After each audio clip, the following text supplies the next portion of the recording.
जिला कांग्रेस कमेटी सिंगरौली शहर ने कलेक्ट्रेट पर किया मनरेगा बचाओ आंदोलन। सिंगरौली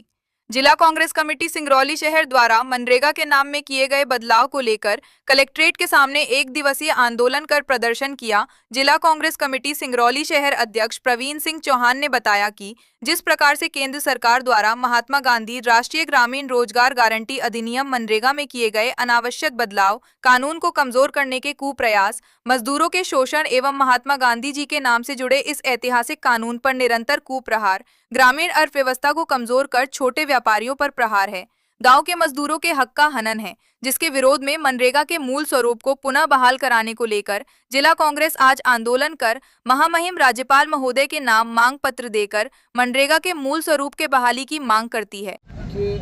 हर वर्ष की भांति इस वर्ष भी उनका बजट मात्र दिखावा और खोखला है। न तो किसानों के लिए उन लोगों ने कुछ दिया, जिसमें न तो एमएसपी के दाम क्लियर हुए, चाहे वो मक्का की बात हो, चाहे वो सोयाबीन की बात हो, चाहे वो जो वादा इन लोगों ने किया था गेहूं के एमएसपी के लिए, धान के एमएसपी के लिए, तो न तो किसानों के लिए कुछ है, न तो स्टार्टअप था, युवाओं को रोज़गार देने की बात जो इन लोगों ने कही थी, उसमें भी कोई बजट नहीं दिया मध्य प्रदेश को। और जो मोदी जी ने कहा था कि हर घर मोदी और हर घर नल जल योजना जो इन लोगों ने चलाया था, उसको भी उस योजना को भी में किसी भी प्रकार का बजट नहीं दिया गया। तो अब ये नल जल कैसे घर घर पहुंचेगा, बहुत ही चिंता का विषय है, सोचने का विषय है। तो न तो गरीब के लिए, मजदूर के लिए, किसान के लिए, युवाओं के लिए उस बजट में कुछ नहीं है। यदि उस बजट में कुछ था तो केवल इनके उद्योगपति मित्रों का कर्जा माफ करने के लिए था। देखिए, मनरेगा बचाओ आंदोलन एक राष्ट्रीय आंदोलन तो है ही, पर आप सब पत्रकार साथी हैं, आप सबको मैं बता दूंगा कि इस देश में, इस देश के संस्थापक, इस देश को आज़ादी दिलाने वाले राष्ट्रपिता महात्मा गांधी ही नहीं,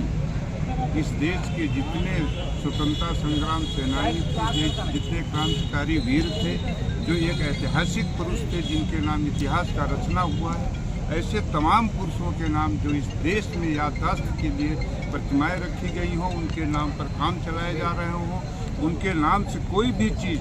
देश की पहचान के लिए रखी गई हो, उन तमाम चीज़ों को, जैसे राष्ट्रीय ध्वज को इन्होंने जगह जगह फटवा के बंटवा डाला, और अपने न तो इन्होंने कभी राष्ट्रीय गान किया, न कभी इन्होंने वंदे मातरम जपा, और न तो ये 52 वर्ष तक इनके